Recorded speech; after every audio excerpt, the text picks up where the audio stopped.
Guruve Gaurachandra Radhika Radhe Krishna Krishna Bhakta Tada Bhakta Namo Namaha Shri Nandanandana Bande Radhika Charanadvayam Gopi Jana Samayuktam Vrindavan Manohara Shri Krishna Chaitanya Prabhu Nityananda Shri Advaita Gadadhara Shivasati Gaura Bhakta Hare Krishna, Krishna Krishna, Hare Hare, Hare Rama, Rama Rama, Hare Hare. So first of all, I offer pranams to our Gurudev, Om Shnapadu Dandi Swami, Sri Bhaktivedanta Narayana Gosai Maharaj, our Shiksha Gurus, Nitya-lila Purshi Gauragovinda Gosai Maharaj, Nitya-lila Purshi Bhaktivedanta Jivakok Gosai Maharaj, Bhaktivedanta Madhusura Gosai Maharaj, all Vaishnavas and Vaishnavis, Dandavat pranams. So today is Dwadasi. Maharaj is very kind to not appear on Ekadasi. Dwadasi is day of happiness also. So, what can we say? Vaishnav Charita Savadapavi. Vaishnav character is always pure. But sometimes we not understand that is our fault.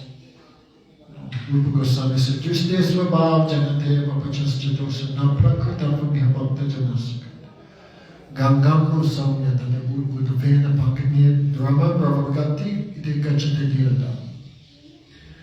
Rupa Goswami gave a reconciliation. Just like in the Ganga, especially now, Kumbh Mela taking bath, millions and millions of people. The Ganga may appear contaminated. The Ganga may have mud, especially in the monsoon season, or bubbles. But this cannot affect the transcendental nature of the Ganga. Brahma Dravagati Ihagachata Niradhara. It is still liquid Brahma. Brahma means God in liquid form. So in the same way, according to your material visions, what your so-called faults you see, why you have material senses, you cannot see the transcendental, we cannot see the transcendental Swarup of the Vaishnava. Material senses see material things. But even you can see these things, like birth in a low family, some laziness, some anger, some harsh nature. Because as long as you have this body, something will be there. But still, inside, like inside the Ganga, there is transcendence. Inside the Vaishnava, there is Swarup is there. But we are very foolish, not concentrating on the Swarup city of the Vaishnava. We are looking at Arop city or Sangha city. Guru Maharaj will explain, Sangha city Bhakti is what? We hear of the 26 qualities of a Vaishnava. Maybe some of them you may remember. Very merciful, very clean, very expert, very poetic, daksha. Many qualities they have. But one who glorifies or criticizes a Vaishnava for the so-called absence or the so-called presence of the 25 peripheral qualities. Oh, he is very expert, he is very clean, he is very poetic, he is very mridu, it's soft. These are not the main qualities of a Vaishnava. What is the main quality? The Angi, the defining principle of a Vaishnava is Sri Krishna Ekasana. Exclusively surrendered to Krishna. You cannot see that. How can you see someone surrendered to Krishna? You cannot. But the other things you may see, cleanliness, softness, all these things. So one who glorifies a Vaishnava, oh, Gurudev was very soft-spoken. Gurudev was very kind. This is like Bhakti Pragyan Kesava Goswami Maharaj. This is aparad, actually. Because you are just looking what is favorable for your sense enjoyment. Gurudev was very soft, he would not chastise. Gurudev was very generous, he'd always give me 2 or 3 rasgullas for lunch. This way, what is favorable for your sense gratification, you're accepting that, but you're like missing out the main quality. So many people would do like that. Bhagavatam says, should not glorify or criticize anyone. And if you have to do one, then better to glorify. But no need to do anything. Therefore, very few people in this world know how to glorify Vaishnava or Gurudev. No, I saw in ISKCON, most people, when they speak about Gurudev, they always end up speaking about themselves. Oh, I was there, I was going to university, I met the Vaishnavas, blah, blah, then I met Gurudev. They're not trying to glorify. Gurudev is great because of my association. But I saw Gurudev never did that. Gurudev never spoke about his so-called personal relationship with Gurudev. So anyway, taking all this into consideration, Vaishnava is rare, and proper glorification of Vaishnava is also rare. Still, even though they are transcendental, still something is there from their birth. We can see something in the beginning. So, Kunja Prabhu told me one story he read in one book. I was telling this to Didi the other day. Shivaka Maharaj wrote this Pranam Mantra from Param Gurudev. Ati Matra Charitra, Swatitana Charitra, Napalane Jiva Dukkha Sanata Jiva Nam Premataya. So the Vaishnava, Ati Matra Charitra, very astonishing, hard like thunderbolt, but at the same time soft like a rose. How can these contradictory qualities reside at the same time in someone? By Chitta Prabhava, by inconceivable potencies possessed by Guru and Bhagavan. Like Krishna, bigger than the biggest, smaller than the smallest. He is unborn, but he takes birth from the womb of Yashoda. So Vaishnava also possessed this achintya. But by seva to Krishna, these are all reconciled. So Shivaka Maharaj is very kind, very soft, at the same time, very strict. Like Bhagavan Vishnu, 2 hands, 4 hands, sorry. One hand he has the conch and the lotus flower. This is for the Vaishnavas. The conch represents Sandamaman, transcendental sound, Veda Shastra. And the lotus, this is blessing. And the club and the discus is for the demons. So Vaishnava have 2 things, one for the demons, one for the Vaishnava. For those who deserve mercy get mercy. Those who deserve cheating get deceived. So, Kunja Bihari told us to do it. When Maharaj was young, before coming before coming to this line, then in his village one astrologer came. One astrologer came, and he had he could tell people's past life. Something he could tell people's previous history. Oh, when you were 5, you did this. When you were 10, you did that.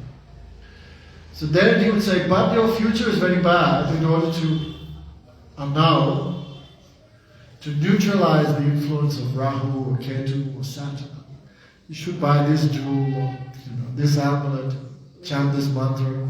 Today's special, only 100 rupees. Give it to me. Give what?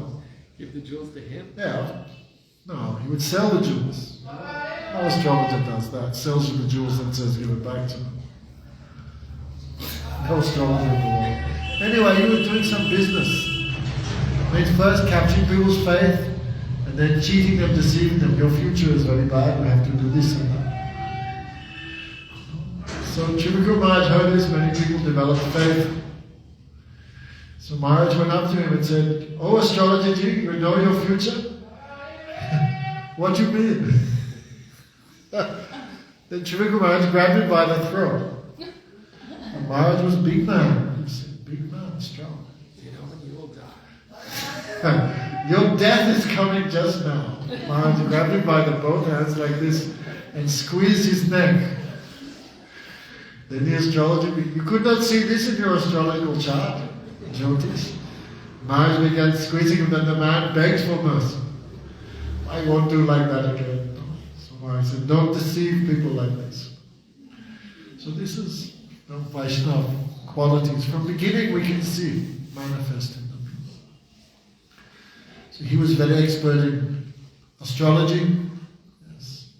Even other Gaudiya monks would come to consult him how to implement Saraswati Thakur's Vaishnava Panchika. Jagannath Das Babaji Maharaj, seeing the expertise of Bimal Prasad, then he ordered him to make a Vaishnava calendar. Like we heard, Jiva Goswami made a Vaishnava Vyakara. All the conjuncts, especially the cases we say in Latin, it's all hard to do in a Vaishnava. So Jiva Goswami made a Vyakara, Harinam Vyakara. So he ordered Saraswati Thakur make Vaishnava Panchika. Like in the Hindu calendar they have Chet, Magh, all these things, Bhadra, Shravan. We do Vaishnava. So he gave each the names, Damodar of course is Kartik. So all the months, Vaishnava names, all the titis, also names of Bhagavan. He calculated all the appearance and disappearance of many Vaishnavas. But this Panchika is, I could imagine, not so easy. So many other Gaudiya monks would also come to take advice from him how to exactly do the Panchika. Because you make a mistake in the Panchika, everyone follow Ekadasi on the wrong day. Who gets the sin?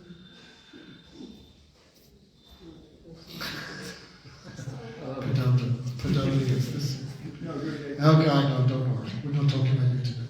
So anyway, it's a big responsibility. So many people would take advice from him.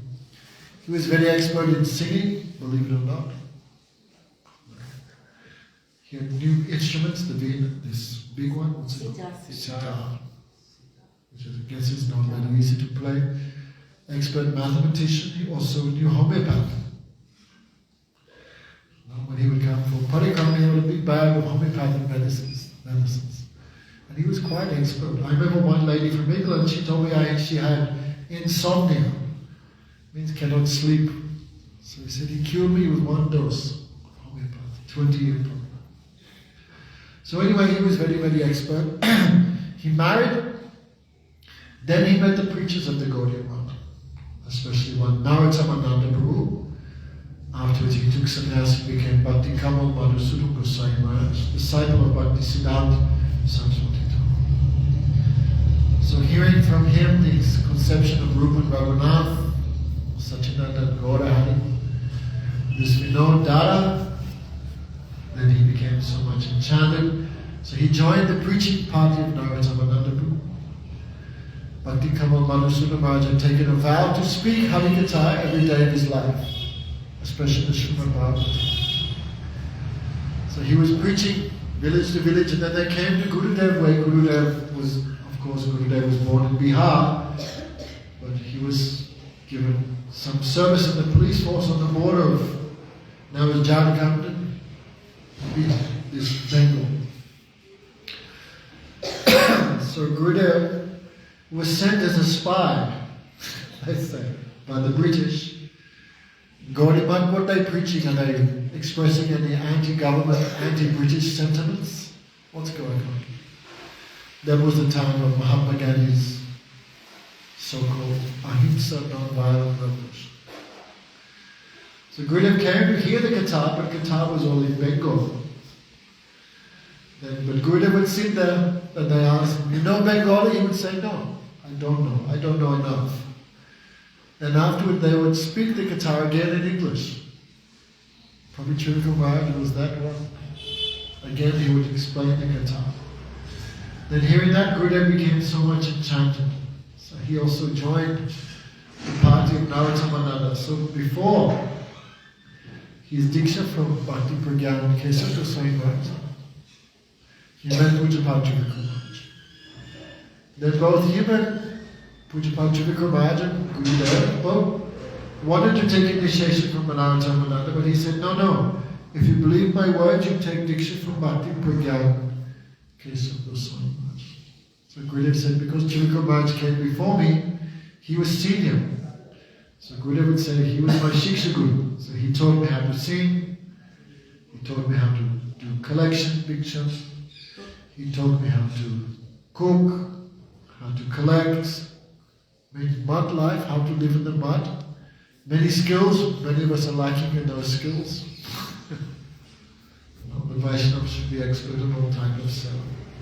So Gurudev, some beginning we had very intimate friendship. We would sleep together, eat together, cook together, preach together, fight together. Everything was together. So very intimate relationship. Who saw there together could understand what it means Vaishnava, affection between Vaishnavas. We may seem externally they are completely different persons. Completely different it seems externally. But they say, what is it? Same wine, different bottles. Each had Shuddha Bhakti, but some different way manifested. So he met Bhakti Pragyan Kesi Goswami Maharaj, then he took Diksha, and his name Radhanath Kumar Radhanath Das Adhikari. But probably his wife was also initiated by Param Gurudev. And very dear to Param Gurudev, so Trivika Maharaj wanted to take sannyas, but Param Gurudev in a little awkward situation. Because both had desires. So like Raghunath Das Goswami, many times he tried to run away. He was captured. The police would come to the man and arrest him and take him. 2 or 3 times that happened. These days, now I saw Gurudev's son, even here in our little Krishna Bhavan, Guru Vaishnava begging Brahmachari, don't go, stay, do bhajan. Despite Guru Vaishnava putting so much, oh Vaishnava, stay, Krishna Mai, all these guys tomorrow. Stay. Cannot stay. So one who really wants to do bhajan, even all devotees, all 3 worlds against them, give up bhajan, they will not give up. So I heard one time relatives came to capture him. That time he took a coconut shell. These people. Who has power to take me away from the feet of my Gurudev? Come, I will put your head on the ground. He cut your head off. And everyone was shouting that he escaped like that. So very determined to do bhajan. His wife would come. Good Trivika Maharaj, clean his shoes with the cloth. Very devoted to him. Then she would say, if you take sannyas, I will emoluate, was it? What's the word in English? There's a proper word. I'm asking all these guys from Spain and Peru. Emoluate. What's the word? Malati? Emulate, like immolate. Burn oneself to death. Yeah, that's in Hindu. And the wife, yes. She said, if you take sannyas, I will burn myself to death. Then Maharaj said, if you have the kerosene, I have the matches. Are you ready? So his family would come, then he would abuse them very terrible language. Then Gurudev would say, Maharaj, please, don't do like this to your parents, your wife.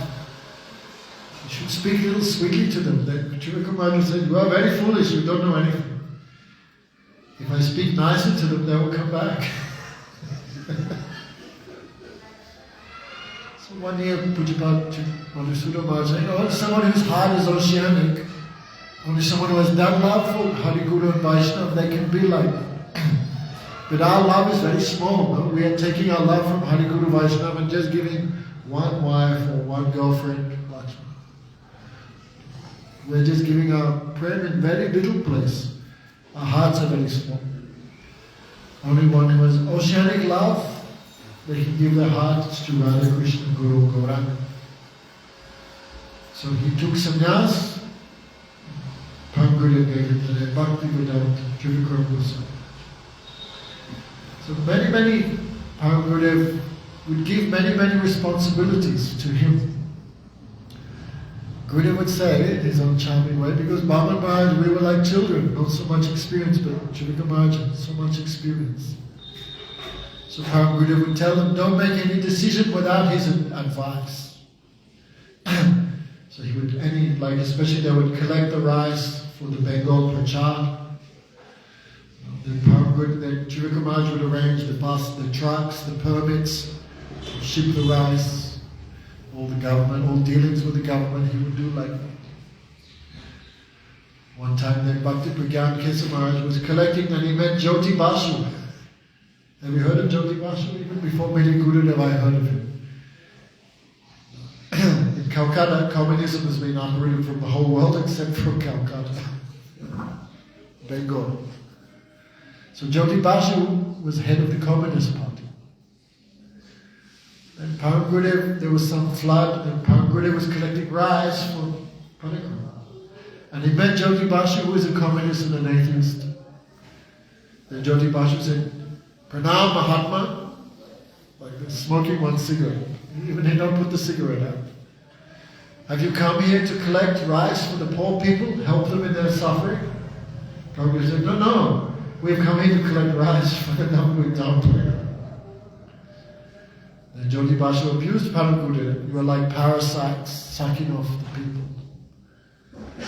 And Param Gurudev directly answered him, flood? What flood? There is no flood. Still your cigarette is burning. There is no flood. The real flood is at the time of Pralaya, the end of the day of Brahma, when the whole universe is finished. We're here to save jivas from that flood. Many economies like Adolf Hitler, Irene Kasipu, Mussolini came, but they died. Your day is also coming. Param Gurudev would preach boldly like that. These days, people would, Jyoti Basu, he can give us some donations, some land. They become servants of these materialists. The Guru Vaishnava is not like that. So this way, he took great responsibility for Param Gurudev's preaching. Many responsibilities he gave. So also every year he would come on, especially Navagrih Parikram, but every year he would come on Vrindavan Parikram, even in old age. And so wonderful, you could see that. Very wonderful Harikirtan. Gurudev would speak with his mood and Trivikrama would speak as if in another mood. Because coin have two sides. Anukul, yes, what is favorable, you have to accept. But what is practical, you also have to give up. He would say, you want to embrace Krishna, but your body is covered in stool. How is it possible? First cleanse yourself, then embrace Krishna. In this way, he would give his side of his darshan. And when he would speak to Trivikrama, one time I remember Trivikrama speaking very basic. Then Gurudev said, you think it's some joke to bring conditioned souls on Dham Parikram? This is no joke, this is no easy thing. But Trivikrama is so kind to you. He's giving you just what you need, instructions, just what you need. In this way, very friendly, very wonderful relation was there. Also, he had very much intimate relationship with Dili Maharaj, others.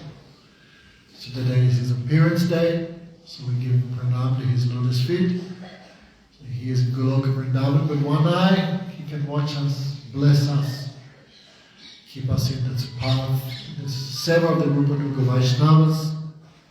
So what can we say? Bhaktivedanta Trivikrama Goswami Maharaj ki.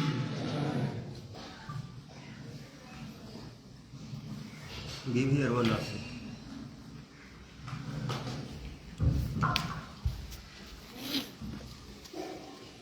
Padavji Prabhu.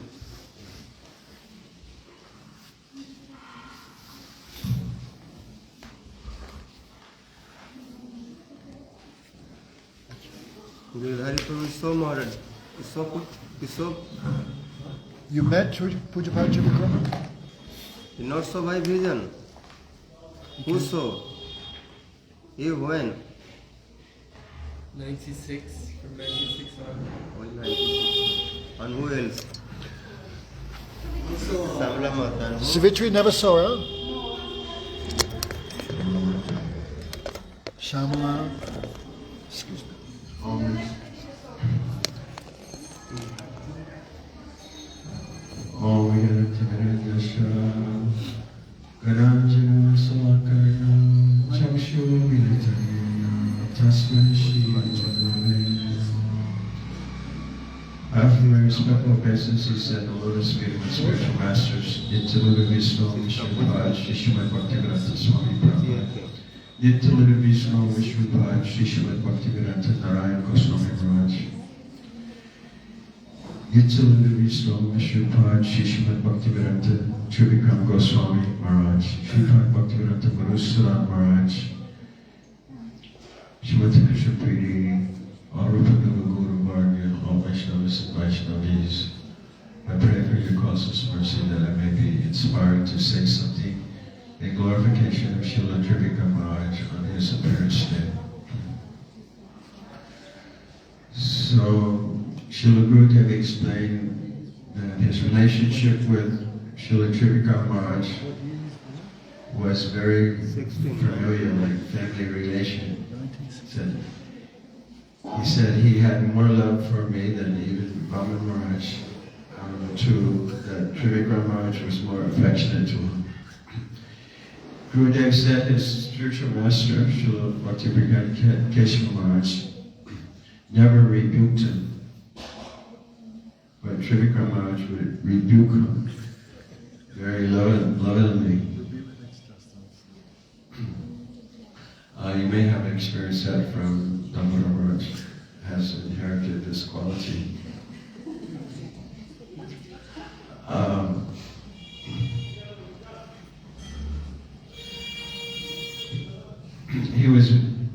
Trivikram Maharaj was very affectionate to Gurudev. There was one story one time when they went on preaching tour with Srila Bhakti-Vedanta Kesava Maharaj, and Gurudev forgot the projector. And Srila Kesava Maharaj would always show a slideshow before he would give his lecture. And so when Gurudev realized he forgot the projector, he became very anxious. Trivikram Maharaj inquired from him, "What's wrong?" He said, "I forgot the projector." He said, "Don't worry, I'll take care of it." So when it came time for the slideshow,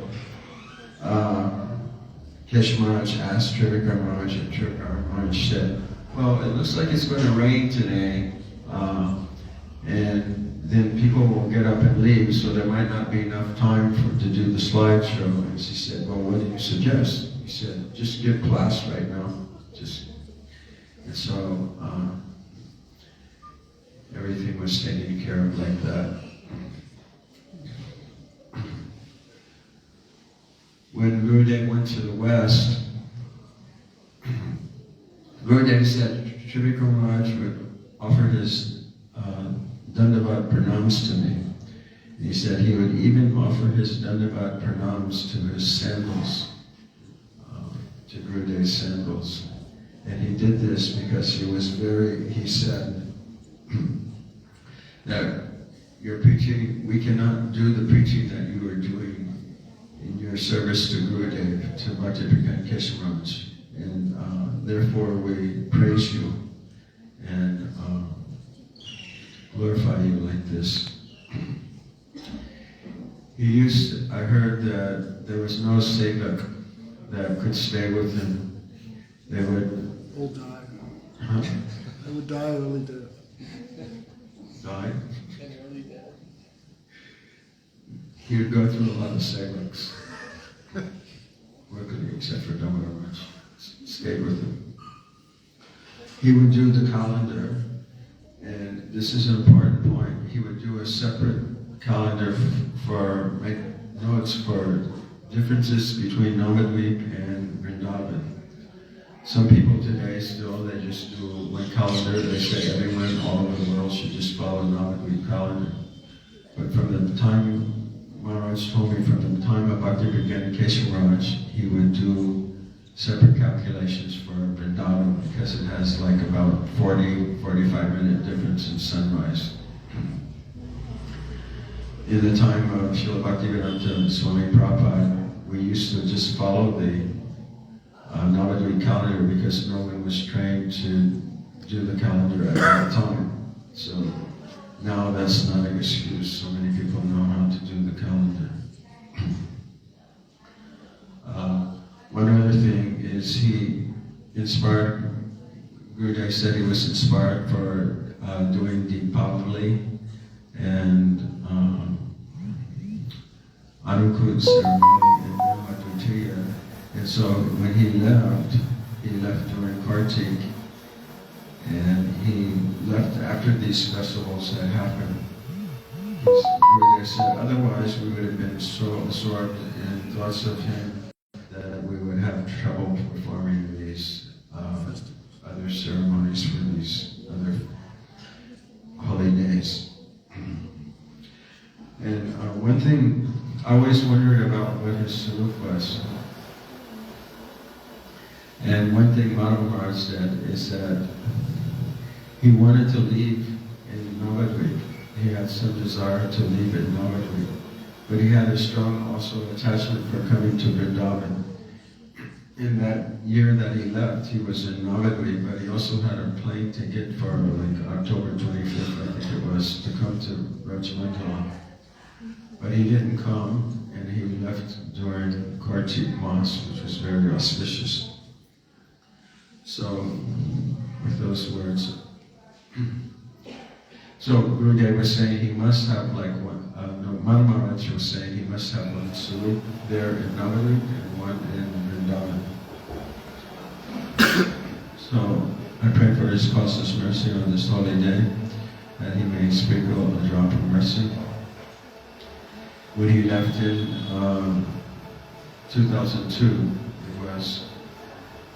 we were all in Varshana at that time, and the news came. So that evening everyone spoke, and Gurudev called on Damodar Maharaj, who was Radhanath Das Brahmachari at that time. He said, I call on Radhanath Das Brahmachari. He had very affectionate. Shri Vikram Maharaj had a very affectionate, very much affection for him, and he had a very affectionate relationship. So please come and speak. Vajrakaturu Yashtar Kripasidhya Vajrapatitanam Pavanebhyo Vaishnaveya Namo.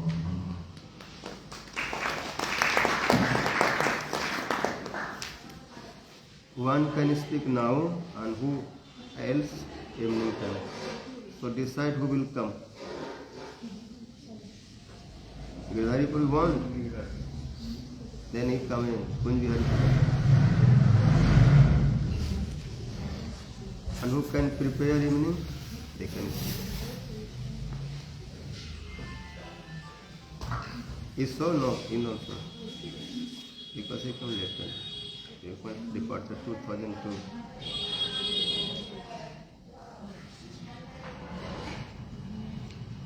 Om Jnanatimirandasya Gananjana Shalakaya Chakshur Unmilitam Jena Tasmai Shri Gurave Namah.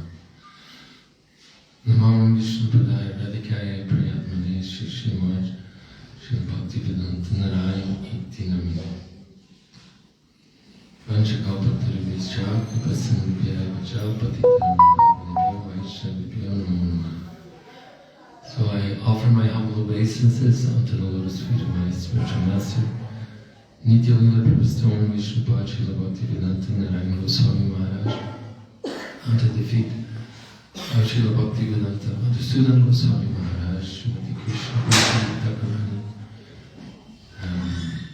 Sripad Bhaktivedanta Damodar Maharaj, all the Vaishnavas and Vaishnavis, praying for your causeless mercy, that I may speak something in glorification of this very auspicious day, the coming of Srila Bhaktivedanta Chirikam Goswami Maharaj in this world. I just wanted to start remembering because I saw a short video clip of an interaction between Gurudev and Chirikam Maharaj, and I was there. So I'm happy. It reminded me of this moment where Gurudev was glorifying Radhanam, and Chirikam Maharaj kept interrupting him. And then he was speaking about in Bengali, so I would never catch, but then there were subtitles, and he was saying, will you answer my question? And Gurudev was ignoring and just kept carrying on glorifying Radharani, and then he said, oh, you should be like Pita Bhishmadev, just lie on a bed of arrows and wait. And then Gurudev continuing to glorify Radhanam, we should do chanting Radhanam. And then Chirikam Maharaj said, well, you did not answer my question. All you do is Radha, Radha, and Gurudev cut him off. He said, yes, Radhanam, Lord Premanandi. it was so beautiful, this loving exchange. And it reminded me just how much, the importance of having an insider explain what is actually going on, because we can only see the externals and understand according to our limited minds. So the importance is so much on hearing from those who have the adhikar and the level to understand. So we are so blessed and fortunate to be in the association Yes, very well. of devotees who are so dear to Chirikam Goswami Maharaj, like Krishna Priya Devi Thakurani and Madhusudan Raj, and of course Sripad Bhaktivedanta Damodar Raj. On every appearance and disappearance day, it was always so inspiring to hear Damodar Raj say of the pastimes of Srila Chirikam Goswami Maharaj. Yes. And so he was born in 1915 near Ambika Kalna. One It's connect, 15 one block. kilometers away. And he was actually, I read in this booklet, he was so expert in many, although this is not a main quality, it is one of his qualities. He had a very important exam, a final exam of his semester. And he was at a friend's place, and he was playing sitar. Look, no, what you like, And what you can't. the exam was that very same day or the day after. And his father happened to go by and he saw his son playing sitar before, and he said, "Don't worry, father, That to do I will what pass." you like. And he actually passed with flying colors and got accepted into the Calcutta University. So, Powerful number. and there's another pastime Working for us. that's depicted in this book that's saying that Very nicely. when he was younger, he had Master of that. it was custom in West Bengal to fish, and then he had made a net, and he had cast, and then his net, and one very big fish got caught in the net, and he struggled very much and was able to escape. But the next day, he saw one fish with the belly up and recognized it was that same fish, and realized that he had died from the injury of escaping. And thus he took the vow to never do any harm to any living entity from that day on. And from that day on, he would always, he would feed animals before taking his prasad. So Maharaj spoke when he got married, when he finished his degree, and then he was doing timber industry in Kalna. And then one day he heard the Harikatha of Narottamananda Brahmachari. And he heard one verse that particularly struck him from the 11th canto. Ladvat sudurlabham idam bahu sambhavante. Which says that this human birth is very rarely achieved, because it is only attained after many, many lifetimes. And although this human birth is temporary, it can give us the highest goal. Because after all, sense gratification is available in all the species of life. Therefore, an intelligent person should immediately, without delay, without waste a single moment, endeavor to achieve the ultimate good fortune before death comes. So, this is one of the important messages that I feel important to remember for us, the importance of embracing this opportunity. Although so many attractions are pulling us this way, that way, right now we have such an incredible opportunity, incredible setting to be able to embrace. So I'm praying at the lotus feet of Srila Bhaktivedanta Chirikam Goswami Maharaj that he give me the taste to fully embrace this path of pure bhakti and to receive what Gurudev is wanting to give us. Vanchakalpa Durvishya Guvasim Bhyarajya.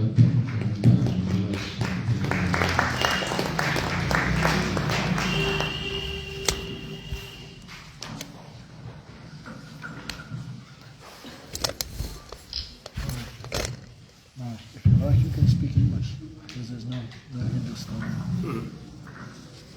I forget English. Huh? And everyone understands English. No one understands. All understand. Hey, bring it. I'll understand the translation.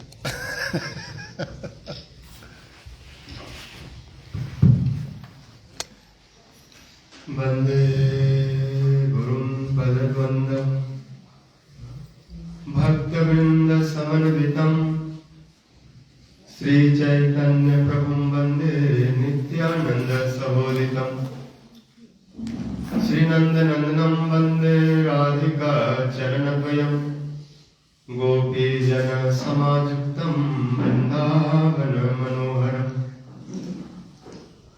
Vanchakalpatarubhyasya kripa sindhubheva cha patitanam pavanebhyo vaishnavebhyo namo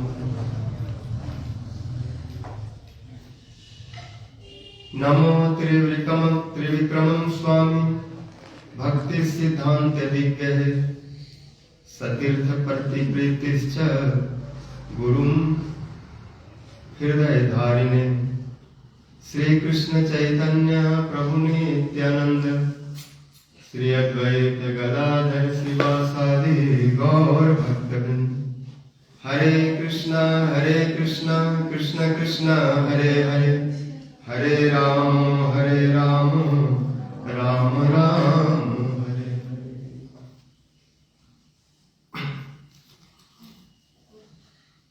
Sarvagre Madhya Gurupad Padma Nitla Prishtom Vishnupad Astotar Sasra Bhakti Jivan Janardhan Gosai Maharaj Nitla Prishtom Vishnupad Astotar Bhakti Vedant Narayan Gosai Maharaj Nitla Prishtom Vishnupad Astotar Sasra Bhakti Vedant Tripura Gosai Maharaj तथा समस्त रूपानुरूप वर्गों के चरणों में अनंत कोटि दंडवत प्रणाम करते हुए की कृपा की प्रार्थना उपस्थित समस्त वैष्णव जन्मांतरी सभी के प्रति यथायोग्य दंडवत। आज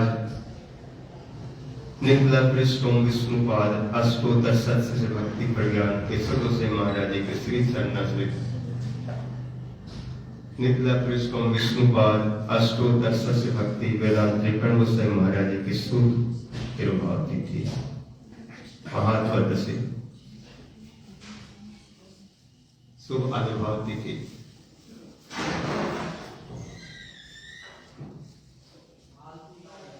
महाराज जी का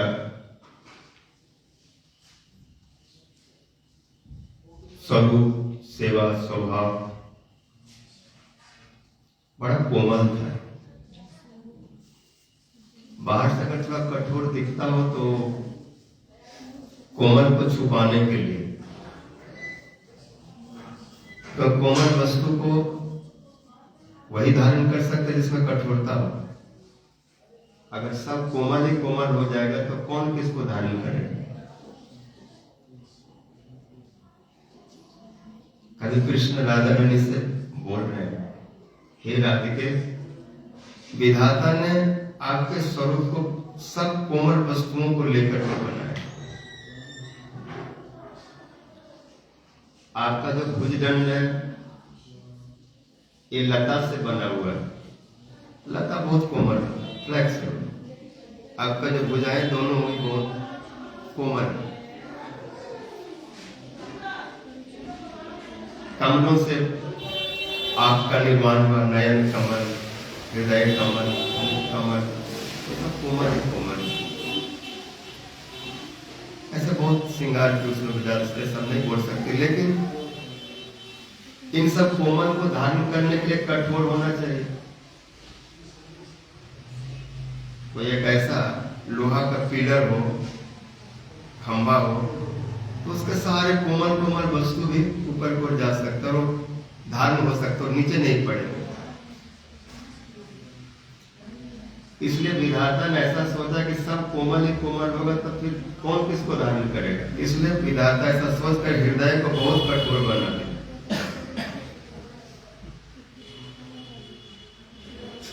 किंतु उनका हृदय कठोर नहीं है, लेकिन जब मान में कृष्ण उनके मान को दूर नहीं कर पाते तब इस प्रकार से बोलते हैं कि आपका हृदय इतना कठोर है कि कृष्ण इतना चरणों में हाहाकार रहे हैं, हाहाकार कर रहे हैं, मुंच में मान मणितानम, लेकिन वो मान चाहिए, बार बार अपने सिर रख रहे हैं, फिर भी मान नहीं जा रहे। इसलिए निश्चय विधाता ने हृदय को वज्र से बनाया। ऐसे महाराज श्री का ऐसा ही कुछ समझिए, कोमल थे, लेकिन जो लोकोत्तर लोग होते हैं, जो इस संसार के नहीं होते, जो अपराकृत जगत होते हैं, उनका हृदय को समझना बहुत मुश्किल होता है। ब्रजादपि कठोरानी मृदुनी कुसुमादपि लोकोत्तरानम चेतांसी को ही विज्ञातुम ईश्वर। ये कालिदास का एक शब्द है, कहीं अपने काव्य में इसका श्लोक का प्रयोग किए हैं नीति के। तो वहां पर कह रहे हैं कि जो लोकोत्तर लोग होते हैं, जो इस संसार के नहीं, प्राकृतिक जगत के जो लोग होते हैं, जो चिन्मय लोग होते हैं, उनको समझना बहुत मुश्किल होता है।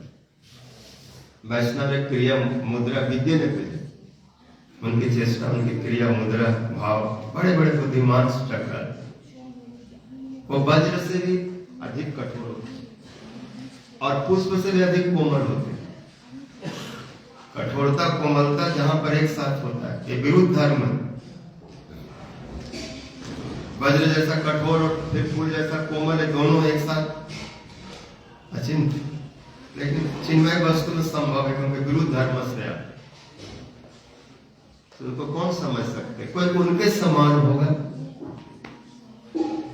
वैष्णव को कोई वैष्णव ही पहचान सकता है। इसलिए बहुत लोग कोई पत्रिका महाराज के पास आए, प्रणाम करते बैठते, लेकिन कथा सुनते सुनते भाग जाते। वो कहते हमारे जीवन में एक ही व्यक्ति है कि कोई है जो मेरी कथा को पूरा सुना, 1-1.5 घंटा में प्रवचन दिया और उस प्रवचन में भागे नहीं, और वो थी दीदी। जब राधा रानी कुंज में प्रथम बार कोई पत्रिका महाराज जब सुने कि एक कलकत्ता से कुछ शिक्षित कॉलेज में पढ़ते सब त्याग करके आए हैं, तो हड़बड़ा कर वहां से आए, क्योंकि मठ में कोई माता जी लोगों को ऐसे प्रवेश हो, भजन का अधिकार तब लोगों को इतना प्राप्त नहीं था, बहुत मुश्किल होता था। और वो भी एक 20-22 वर्ष की उम्र का। तो जब नवद्वीप में खबर गई तो वहां से तुरंत वो टिकट करा के चले आए, और राधा रानी कुंज में कुछ उत्सव चल रहा था, तब वो मंदिर को स्थान को प्राप्त किए थे। तो गुरु महाराज मथुरा से आएंगे, आते आते थोड़ा समय लगा, 11:30 बजे पहुंचे, और 10:15 बजे से आरंभ हो गए थे। सब लोग आ रहे थे, वहां पर आ गए, और कुछ लोग श्रोता लोग बैठे, तो जैसे वो आए तो माइक ले लिए और प्रवचन देने लगे, और बहुत कुछ बोले जो उनका हृदय में फंसा।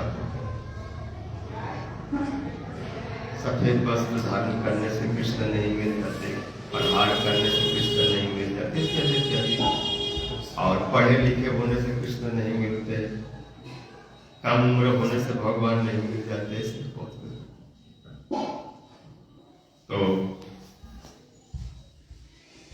सब सुने, और जितना श्रोता थे सब वहां से जुड़ कर चले गए। इनको भी इशारा किया, दीदी को चलो चलो, दीदी नहीं गई। उनकी कथा गुरु जी रास्ते में सुन ली, आ रहे थे तो रिक्शा में सब माइक से सुनाई पड़ रहे क्या क्या। फिर गुरु जी तुरंत उससे माइक लिए बोले, हमें भगवान के लिए, उनको पाने के लिए, उनके प्रीति के लिए सब त्याग करेंगे। हमारी हर चेष्टा कृष्ण के लिए होता है, क्योंकि वैष्णव का कोई भी एक क्रिया, कोई एक चेष्टा व्यर्थ नहीं होता। जो कुछ करते हैं, अगर हम वस्त्र ऐसा पहने तो उनके प्रीति के लिए, अगर भोजन नहीं करे, उपवास करे, तो उनको प्रसन्नता के लिए, उनका कैसे प्रसन्न हो, क्या कर, जो कुछ ऐसे बोलने लगे। त्रिविक्रम महाराज तो अभिज्ञ विद्वान सिद्धांत विद, वास्तव में वैष्णव लोग का हर क्रिया ऐसे ही होता है। बोल रहे हैं, क्योंकि ये जो पंचांग पत्रिका इत्यादि जो वैष्णव लोग अपनी ओर से रचना किए पुराणों में, क्योंकि उनका कोई भी क्षण व्यर्थ न जाए, कोई भी चेष्टा, कोई भी क्रिया व्यर्थ न जाए। वैष्णव जहां जहां जाते हैं उनका कहीं भी जाना ऐसा नहीं होता हमारे से जाना, जहां जहां जाते हैं उनके लिए परिक्रमा होती है। जहां जहां जाओ सोई परिक्रमा, और जो जो करो सो पूजा, जो कुछ चेष्टा वो करते हैं वो सब उनके लिए पूजा होता। पूजा करें ठाकुर जी, निरंतर कृष्ण को हृदय में रखकर सब भुला देते, सब भूल जाते। इसलिए अगर कोई संज्ञा का भी प्रयोग करते, कोई नाम का भी उच्चारण करते हैं, तो सोमवार मंगलवार इतवार नहीं बोलते। हम लोग बोलते हैं क्योंकि प्रचलित है, लेकिन शुद्ध रूप में कहा जाए तो इतवार को वासुदेव, सोमवार को संकर्षण, मंगलवार को प्रद्युम्न, बुधवार को अनिरुद्ध। ऐसे बृहस्पतिवार कानोदकसाई, शुक्रवार गर्भोदकसाई और शनिवार चिरोपदिशाई, 7 दिन का 7 भगवान नाम हो। ऐसे 12 महीना, अभी माधव मास चल रहा है, उसके बाद में गोविंद आ जाएगा, फिर चैत में विष्णु हो जाएगा, फिर मधुसूदन हो जाएगा। जो 12 तिलक धारण करते हैं वो 12 महीना का नाम, हर चीज कृष्ण। 27 नक्षत्रों के नाम कृष्ण परक, और 15 जो तिथियां हैं शुक्ल पक्ष कृष्ण पक्ष, उसको भी गौर कृष्ण और प्रद्युम्न कृष्ण से अनिरुद्ध प्रद्युम्न नाम दिए गए। जो एक गौर है जिसको कृष्ण पक्ष बोलते हैं, शुक्ल पक्ष बोलते हैं, और कृष्ण पक्ष को गौर बोलते हैं। कृष्ण पक्ष मतलब काल और शुक्ल पक्ष गौर, क्योंकि 2 तिथि होता है ना, कृष्ण पक्ष और शुक्ल पक्ष, ये सब उनका नाम है। 27 नक्षत्रों का नाम है। ऐसा सब हर क्रिया में भगवत अर्थ में, तो वैष्णव लोग अपनी कोई चेष्टा व्यर्थ नहीं करते। जो उनकी चेष्टा है भगवान के लिए, तदर्थ है फिर चेष्टा। ऐसे करके गुरु जी बहुत बोले, विक्रमाय हंस रहे हैं। बाद में प्रसाद हुआ, खूब खुश हुए, और उनको लगा कि ऐसा कौन हो सकता है जो मेरी कथा में बैठे रह जाए। आज तक हमने एक ऐसा श्रोता नहीं पाया जो मेरी पूरी कथा सुनी। और फिर उसके बाद बोल रहे हैं कि मेरी कथा कैसी लगी प्रसाद के बाद। ये बोला कि कथा बहुत अच्छी है, नारद मुनि की तरह। नारद मुनि का भजन बहुत पसंद करते थे, नारद मुनि बजाए बिना राधे कर। सुन के बोला ये कुछ उल्टा पलटा नहीं बोले। हाँ, आप नारद जैसे हैं, नारद जी कुछ भी बोलते करते, उससे और भक्त का प्रेम ही बढ़ता है। तो आप तो हमारे प्रीति को बढ़ाने के लिए आए, हर चीज में हमारे।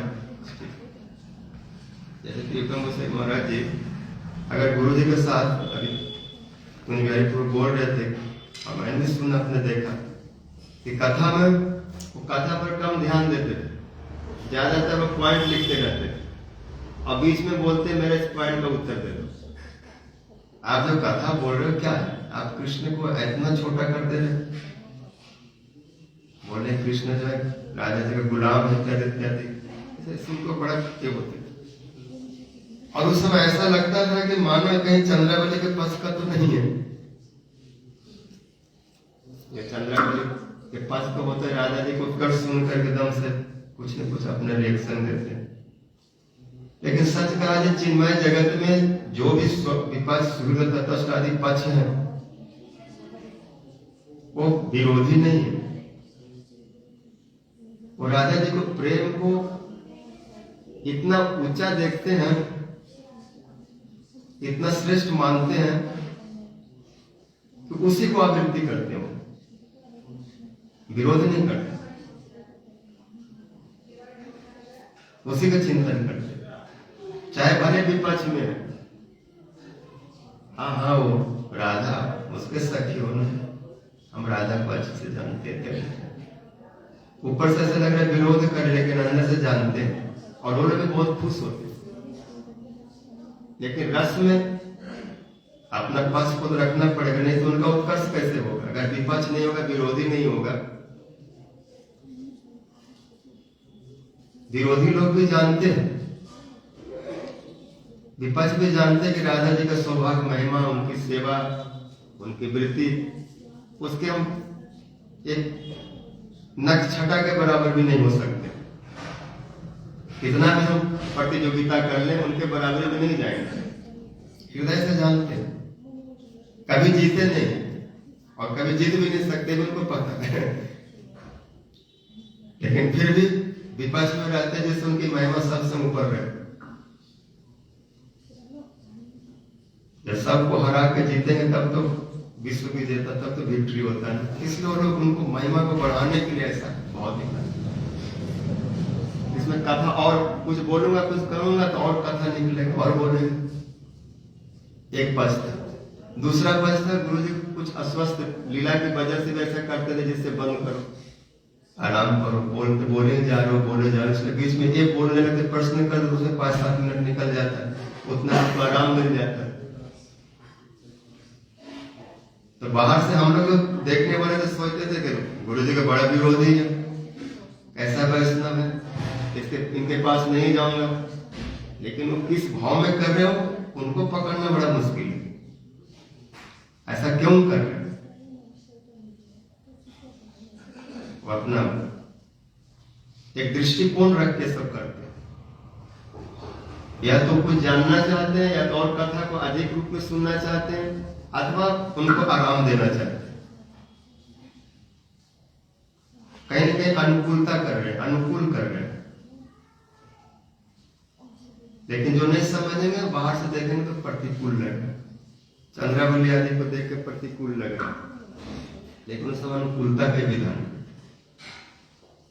ऐसे महाराज श्री भी हृदय से, दिल से कभी भी अपने गुरु भाइयों के प्रति द्वेष, मन मुटाव या हिंसा एक वृत्ति नहीं रखते। उनके प्रति बड़ा सम्मान रखते, प्रीति रखते थे। हमने अपने आंखों से देखा। आज सुबह सुबह इससे अचानक मन में आया कि इनके लिए कैसा प्रणाम आज करूंगा। और चिंतन में आया, नमो त्रिविक्रम स्वामी भक्ति सिद्धांत दीप्य। त्रिविक्रम गोस्वामी भक्ति सिद्धांत को जानने वाले। इन्होंने जो भी अष्टक लिखा अपने गुरु जी के लिए, और जो मंगल आरती, केशव भक्ति प्रज्ञान केशव आरती जो लिखे, उसमें सारे उस सिद्धांत को रखे। गुरु जी का क्या सिद्धांत है, क्या भाव, उसको उन्होंने जाना, अनुभव किए।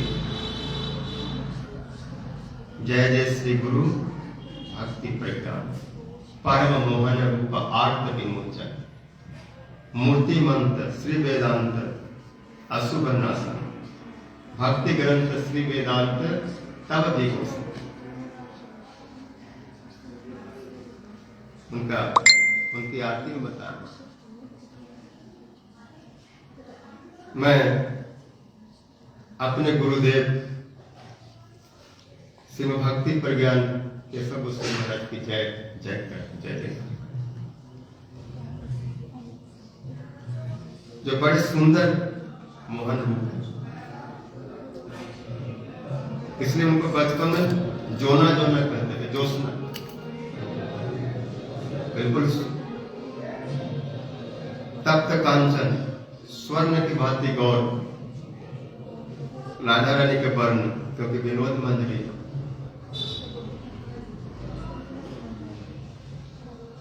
परम मोहन रूप। कोई रूप भी देख ले उनका तो आर्त, जितना भी कष्ट है सब मोचन हो जाए। आर्त मोचन। अति मर्त जिनका चरित्र है, जो अपने आश्रित जनों के पालन करते, जीवों के प्रति जो आरती रखते, जीवों के दुख जिनका अपना दुख हो जाता है, उनका सुख अपना सुख मानते। जो मूर्तिमंत वेदांत है, क्योंकि साथ साथ परम गुरु जी वेदांत सूत्र पर भाष्य व्याख्या करते हैं। सारे अशुभों को नाश करने वाले। और उन्होंने घोषणा किया कि वेदांत जो है भक्ति ग्रंथ है।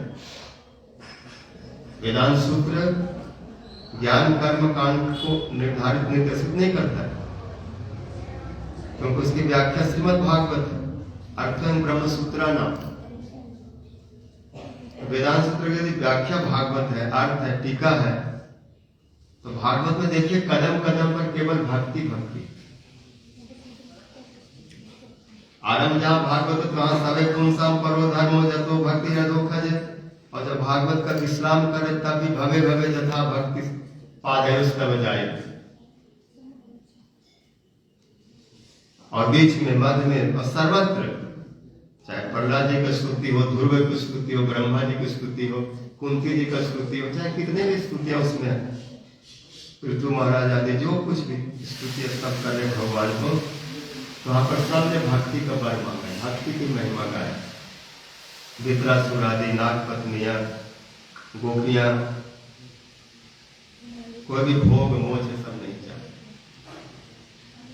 ये भागवत भक्ति ग्रंथ है, वेदांत सूत्र भक्ति ग्रंथ है। उसकी व्याख्या में जब भक्ति ही बोल रहे वेदांत सूत्र का अर्थ है भागवत जब कह रहा है। और अगर कोई भागवत की व्याख्या, कोई वेदांत सूत्र की व्याख्या भागवत का आधार लिए बिना करता है, भागवत छोड़ कर करता है, तो वेदांत सूत्र का भाष्य मान्य नहीं होगा। क्योंकि जिनका सूत्र है वही व्याख्या कर रहे हैं, और सूत्रकार अपने बारे में जितना जानता है, अपना भाव को जितना जानता है, दूसरा उतना क्या जानेगा। अगर दूसरा जानना चाहे तो उसके भाव को लेने पर ही वो समझ सकता है। भागवत को छोड़ देगा और वेदांत सूत्र की व्याख्या करने जाएगा, वो क्या व्याख्या करेगा। विजयनाचार्यों ने भागवत को नहीं पकड़ा, नहीं छुआ, और वेदांत पर कुछ बोलने गया और सब नाश कर दिया वेदांत। इसलिए जीव गोस्वामी जी ने तो अलग से कोई व्याख्या ही नहीं की, भागवत को ही बोले ये व्याख्या, बस इसको सुनो, यही भाष्य। उसी सिद्धांत के पर त्रिकोण से मारवाड़ी की भक्ति ग्रंथ है वेदांत, वेदांत सूत्र। ये हमारे गुरु की घोषणा है, और उस सिद्धांत को उन्होंने हमारे हृदय में भी स्थापित किया। इसलिए मैं उसी सिद्धांत को कह रहा हूं, क्योंकि उनके मुंह से मैंने पान किया अपने कानों के दोनों से सिद्धांत को। भक्ति सिद्धांत विज्ञ है, भक्ति सिद्धांत को जानने वाले। गुरुजी बोलते थे कि छुपे हुए रहते, पता नहीं चलता, लेकिन भागवत का जो ब्रह्म सूत्र, वेदांत सूत्र का जो सूत्र है, वेदांत का जो सूत्र है, वो सूत्र का भागवत में किस श्लोक में व्याख्या हुई है, त्रिकर्ण गोस्वामी महाराज ढूंढ ढूंढ के बताते रहते हैं। कौन सूत्र का कौन सा श्लोक है। जैसे अथा तो ब्रह्म जिज्ञासा जन्मादस्य जता, जो ब्रह्म जिज्ञासा जिसमें कहा गया जन्मादस्य जता, भागवत का पहला श्लोक। तत्व समन्वया, उस भगवान को अनुकूल भाव से भजन करने से मिलता है, भक्ति करने से। अनुकूल कृष्णानुशीलनम भक्ति उत्तम। तो तत्व समन्वय इस सूत्र की व्याख्या भागवत में 50 जगह मिल जाएगी।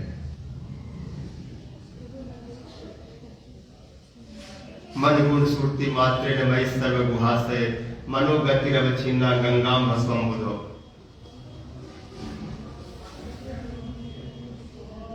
जन्म सबे पुंसा परो धर्मो, ये सब उसी की व्याख्या। अनुकूल भाव से कृष्ण भजन करने से उनकी प्राप्ति इत्यादि। ये सब एक सूत्र का कौन सा श्लोक है, किस सूत्र का कौन सा व्याख्या है, किस में उसकी व्याख्या हुई है, ये त्रिकोण महाराज इसको जानते हैं। सिद्धांत। और प्रत्येक श्लोक में, प्रत्येक स्तुति में आपको वेदांत सूत्र के 20-25 श्लोकों की व्याख्या मिल जाएगी, सूत्रों की व्याख्या मिल जाएगी। सूत्र में तो थोड़े शब्द में कहा गया, लेकिन व्याख्या में उसको 50-सैकड़ों श्लोकों के द्वारा किया जा सकता। भागवत वही एक सूत्र की 50 श्लोक में उनकी व्याख्या हुई, 8 प्रकाश में। उस वेदांत भक्ति सिद्धांत को जानने वाले और गुरु भाइयों के प्रति प्रीति, सतीर्थ प्रति प्रीतिश्च, अगर गुरु भाइयों के प्रति उनकी प्रीति नहीं होती, स्नेह नहीं होता, तो गौड़िया वेदांत समिति तीनों जन एक साल कम से कम, और नहीं तो 60-70 साल रहे होंगे। 70 साल तो कम से कम रहे होंगे, 60-70 साल नहीं हुआ, वहीं पर विच्छेद हो गए। जो गौड़िया वेदांत समिति 70 साल गुरु भाई तीनों एक साथ रहे, वो 4 महीना नहीं रह पाए। और इतना दिन रहने के बीच में कारण था भक्ति वेदांत त्रिविक्रम गोस्वामी महाराज। इसलिए इससे समझिए गुरु भाई के प्रति कैसा प्रीति थी। पावन गोसाई महाराज त्रिविक्रम गोसाई महाराज के माध्यम से अपने शिष्यों को शासन किए। जैसे बामन भगवान जब बलि के पास गए तो बामन रूप से उनको नहीं कुछ ले पाए, जब त्रिविक्रम बने तब सब नापे। तो ये बामन जब त्रिविक्रम रूप में प्रकट हुए तो सब शिष्यों के चीज को नाप कर रखे, ये तुम्हारा नहीं है, मठ के आश्रम का है, भगवान के लिए है, भगवान की सेवा में भोग में इसको लगाओ। त्रिविक्रम महाराज बहुत नियंत्रण रखते थे, शासन करते थे। उनके जाने के बाद उनके जूनियर शिष्य बावन गोसाई महाराज जी के जो 2-4 साल 5 साल मठ में आया हुआ होगा और गुरु जी के साथ भिड़ गए। लेकिन त्रिविक्रम गोसाई महाराज जी थे, इसकी हिम्मत जो भिड़ जाए,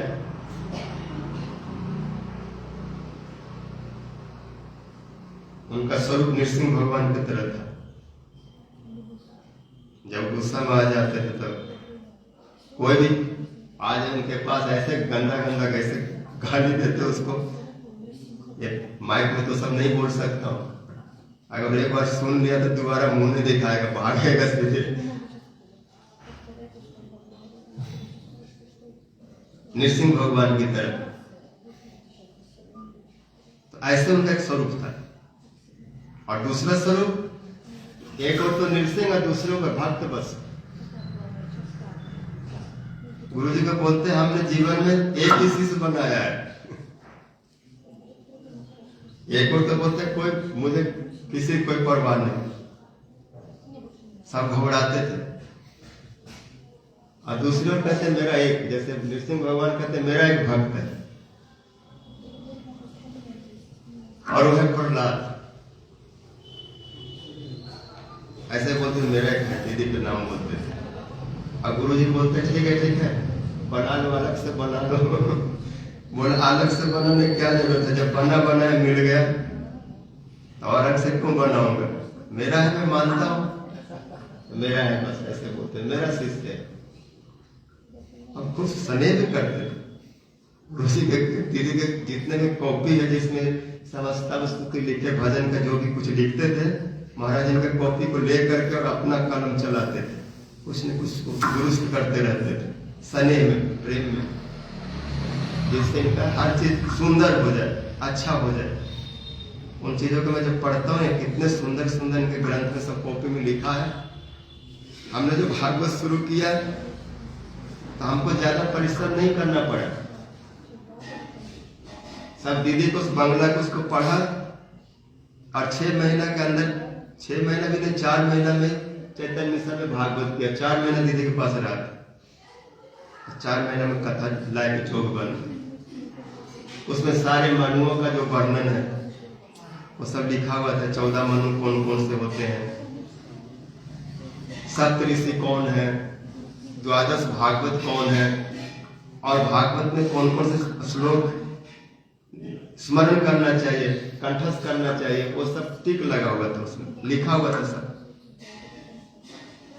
ध्रुव प्रहलाद आदि चरित्र में कौन कौन सा श्लोक पढ़ना चाहिए, स्मरण करना चाहिए, और पूरे भागवत में दीदी तो सारे भागवत में टिक लगा के रखे और उसको अलग कॉपी में लिखे थे। उसको सुना। वो सब दीदी गुरु जिसके पास पढ़ते थे वो सब लिखे। त्रिविक्रम महाराज इस पर अपना कलम चलाए और वो शुद्ध एकदम प्योर चीज। और फिर दीदी के मुंह से सुना और कुछ कैसेट सुना गुरु जी का, विशेष करके भ्रमर गीत। वो सुन के मेरे को पहले उसी चीज में लोभ आया। ऐसा संग मिले सब कथा सुन के मैं वही सब ज्यादा पढ़ता था। ध्रुव प्रहलाद चरित में कम रुचि रखता था, लेकिन दीदी फिर भी जबरदस्ती बोले सब पढ़ना पड़ेगा। तो कह रहे थे कि एक और नृसिंह भगवान की तरह, जिसको देख करके असुर भाव वाले सब डर रहे असुर को। और प्रहलाद जी से पूछे तुमको डर नहीं लगता? तो डरता नहीं। तो प्रहलाद जी कहते हैं कि आपके इस भयानक मुख से मुझे डर नहीं लगता। विवेवी नाम ते अति भयानक विवेम नाम अजित अति भयानक। हे अजित, आपके इस भयंकर रूप को देख करके मैं डरता नहीं। ये बड़ा मुख और जीव ऐसे लप लप कर रहे मानो तलवार की धार, रेजर की तरह। जीभ से अगर चाट लिया ना तो चमड़ी उखड़ जाएगा। ऐसा तीक्ष्ण जीभ, भयंकर मुख, लाल लाल आग की गोला जैसा आंखें, उग्र दांत, भयानक कान ऐसे लपलपा रहा। एक मार दिया कान से तो पानी नहीं मांगेंगे उठकर। ऐसे भी कर दिया ना तो गया काम से। लेकिन ये सब देख करके मैं नहीं डरता। तो तुमको डर ही नहीं लगता? बोले डर लगता है माया में पिसने से। ये माया की चक्की बहुत भयंकर है, जहां पर कोई दया माया नहीं है। गुरु वैष्णवों को मारने से पीटने से डर नहीं लगता। भगवान शासन करे, ये तो हमारा कल्याण है, तो हमें मंगल के लिए करेंगे। लेकिन माया तो है यूज एंड थ्रो। अगर माया दया देख तक दिखाती है, मत सोचो कि हमारे प्रति बड़े दयालु है। माया इसलिए दया दिखा रहे कि इसका जो चीज है उसको यूज कर लो, काम में लगा लो, भोग में लगा लो, बाद में थ्रो। क्यों Lakshman Prabhu, correct or not? Still taking money, मनोनी kindness, this is the maya. Use and throw, no mercy, no kind, no affection, no love. गुरु वैष्णव की कृपा ऐसे नहीं होती। वो भगवान के समान दयालु होते हैं। जिसको एक बार स्वीकार करते हैं, निभाते हैं, कभी साथ नहीं छोड़ते। इसे तो भीष्म जी कहते हैं कि आपका एक ही स्वभाव मुझे अच्छा लगता है कि आप किसी को छोड़ते नहीं। पूतना जैसे भी आ गए तो उसको भी माता जैसा बना देते। वैष्णव लोग ऐसे, वो छोटे मोटे अपराध, दोष, गलती में हमारा त्याग नहीं करते। हर समय हमारे मंगल की कामना करते। अगर हम भाग दें हमारा कोई भाग। तो ऐसे त्रिविक्रम गोस्वामी महाराज परम दयालु थे और उनकी दया ही कृष्ण बलराम मंदिर है। उन्होंने उत्साह दिया और स्वयं बैठ करके ये सब कार्य संपादित किए। अभिषेक आदि कराए, गुरु जी आए और जब जब वो ब्रजमंडल परिक्रमा आए तो यहाँ और राधा दामोदर खूब आते थे, खूब कथा सुनाते थे। और मुझे ये सौभाग्य रहा कि उनका स्नेह जहां मिला, जिनको मिला, उनका साथ हमको प्राप्त हुआ, संग हमको प्राप्त हुआ और कुछ नहीं। और ये आहट थी, कहाँ जन्मा था याद करता था, कभी सोच नहीं सकता वहां से यहाँ आ जाऊंगा। और ऐसे संघ ऐसे जगह पर आ गया जहां पर सब बना बनाया मिला।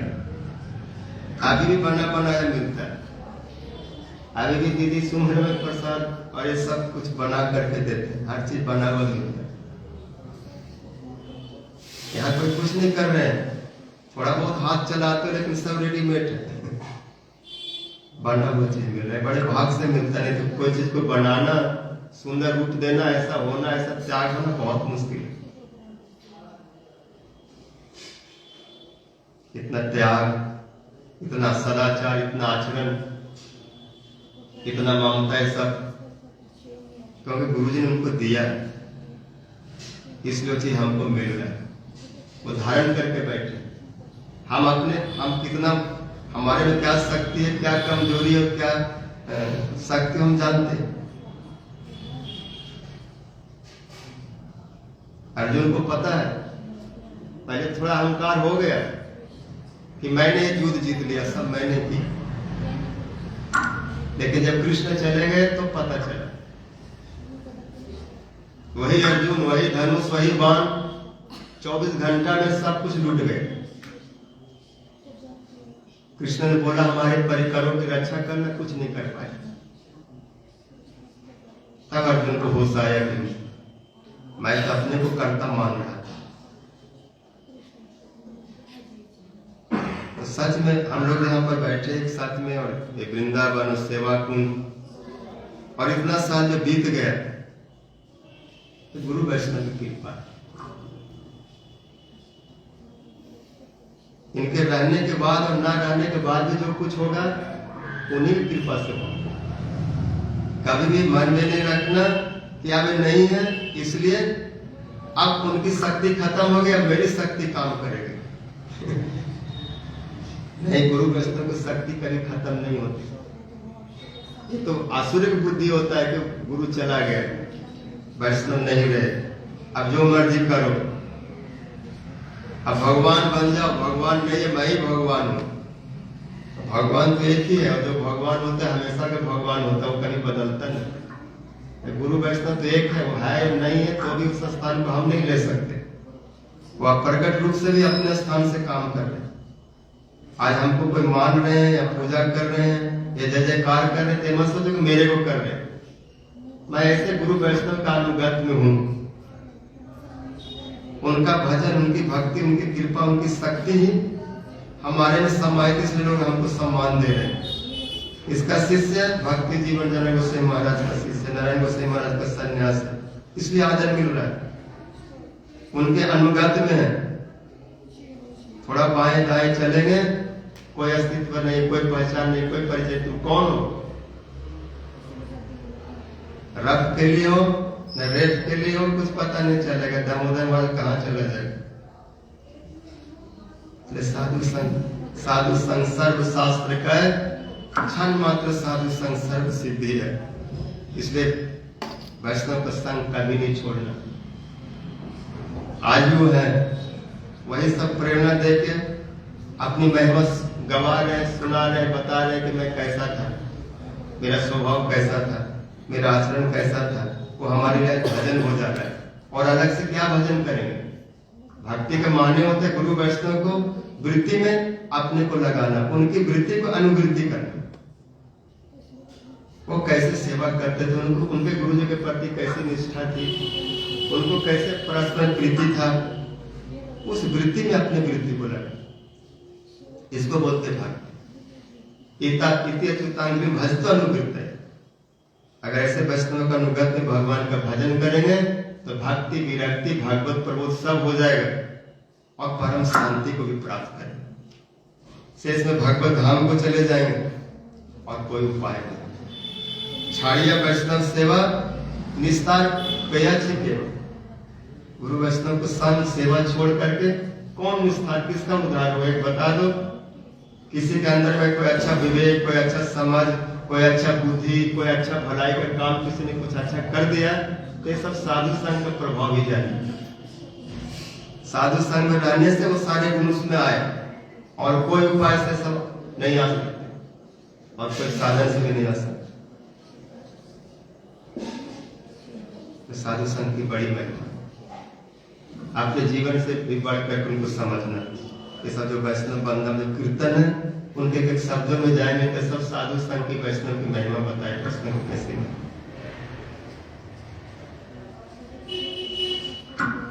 साधु संघ सर्व शास्त्र है, लव मात्र साधु संघ सर्व सिद्धि। उनके संग में सब मिलता है।